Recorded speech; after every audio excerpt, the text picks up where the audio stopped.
对你东想西想，然后那个一直对话了，变成他去。那你打球遵守篮球规则，如果你在带兵打仗绝不手软，但是打之前先用各种诈术来骗你，能骗到就不要打，能少死一点少死一点，但是一定要赢，必须赢，因为我不杀你就生灵涂炭，外面动荡很多，他体上蠕动，他向上升千百种相，他用上无所不用其极。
大家好呀，今天跟大家讨论一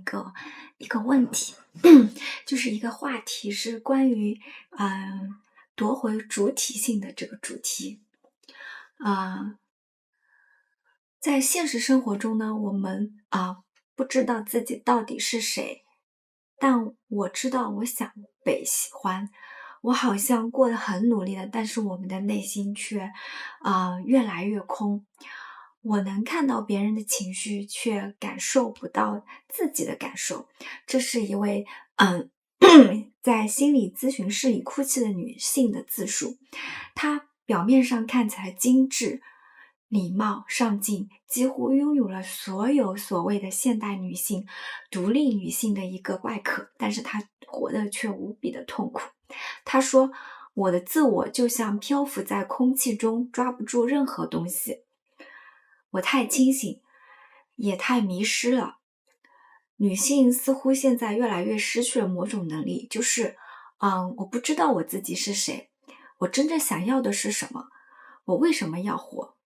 心理学中有一个叫主体客体化，用来描述当一个人无法作为主体感知世界的时候，反而把自己当成别人眼中的一个客体时，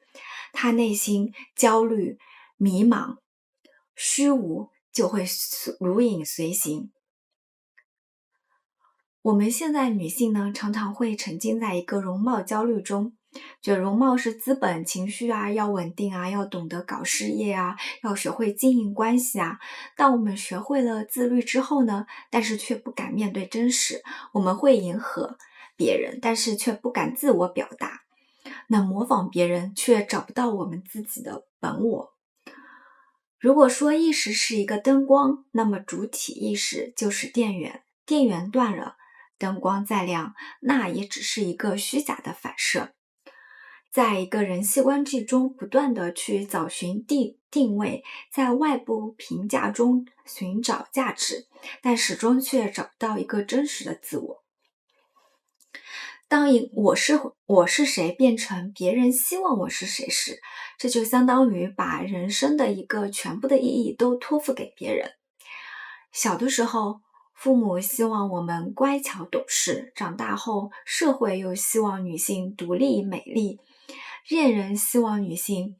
可以情绪稳定，能理解自己，平台又希望她精致、感性又充满故事感。于是女性就学会了表演，却越来越不知道怎么去生活。人生就是一场永无止境的面试，总在他人标准中找寻合格的答案，哪怕早已经精疲力尽。如果我们无法以自己的主体存在，总是与客体的存在而被消费、挑选、被评价时，那东亚女性从小所受的教育和文化影响，女孩子要听话、体贴，不要太自我，你要乖一点，才会有人喜欢你。女生做什么都行，就是不能太凶、太懒、太独立。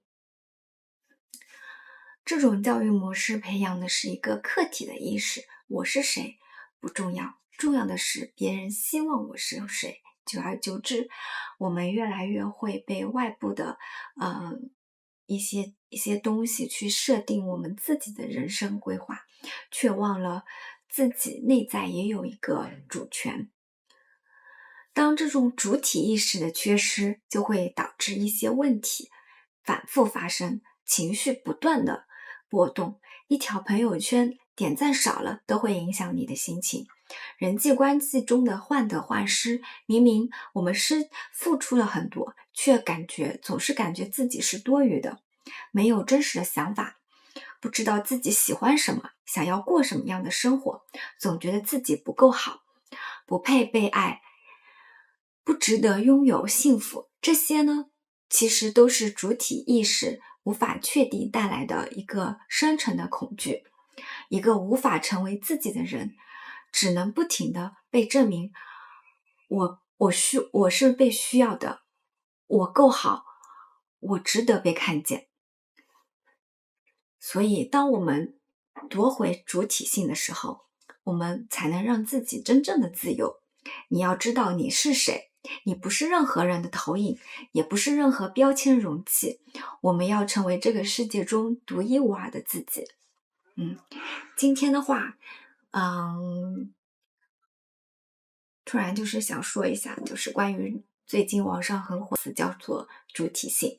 想跟大家聊一聊主体性这个东西。那希望所谓的女性呢，都能在自我中找到自己的主体性，而不是去依附他人。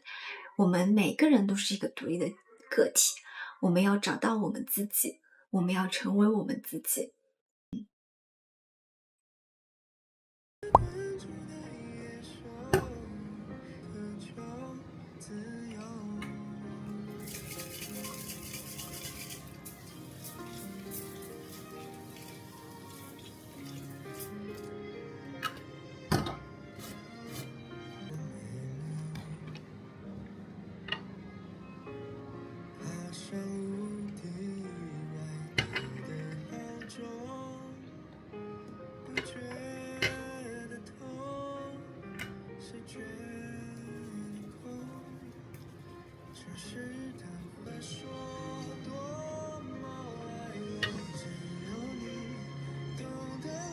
生被困住的野兽，在某天到了，渴求自由。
这个眼药水，这眼药水看不到吗？我最近就是眼睛可能就是老是对着电脑嘛，然后那眼睛好像有一点有点视疲劳，然后有时候眼睛会特别痛，然后就买了这种小支的，就一滴，然后就可以扔掉，就你用完了你就可以扔掉了，就不像那种大瓶的，你可能得用个一段时间嘛。这种的话就是比较比较怎么什么干净一点，就是比较干净一点，推荐给大家，还蛮好用的。